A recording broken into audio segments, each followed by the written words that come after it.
দিনটা ছিল ৭ই মাঘ মানে ২১শে জানুয়ারি। আমার হাতের এই মেহেন্দিটা দেখে নিশ্চয়ই মনে হচ্ছে যে অ্যানিভার্সারির মেহেন্দি এটা। ঠিকই ধরেছো, এটা ঠিক সেই সময়কার ভিডিও। আর আমরা আমাদের অ্যানিভার্সারি ২২শে জানুয়ারি সেলিব্রেট করেছি ঠিকই, কিন্তু বাঙালি মতে ধরলে কিন্তু ৭ই মাঘ ছিল, যেটা ২১শে জানুয়ারি পড়েছিল। কিন্তু সত্যি বলতে রাম মন্দির উদ্বোধন হওয়ার জন্য ২২শে জানুয়ারিতেই আমরা সেলিব্রেটটা করেছিলাম। আর এইটা হচ্ছে ২১শে জানুয়ারির দিন সকাল সকাল আমরা চলে গেছিলাম পুজো দিতে ঠাকুরের কাছে।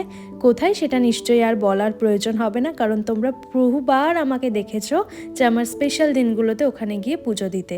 তারপর আমরা বাজার থেকে টুকটাক সবজি বাজার করে বাড়িতে ফিরলাম, আর সন্ধ্যাবেলায় বেরিয়েছিলাম আমাদের এখানে বিশাল বড় কৃষি মেলা হয় সেখানে।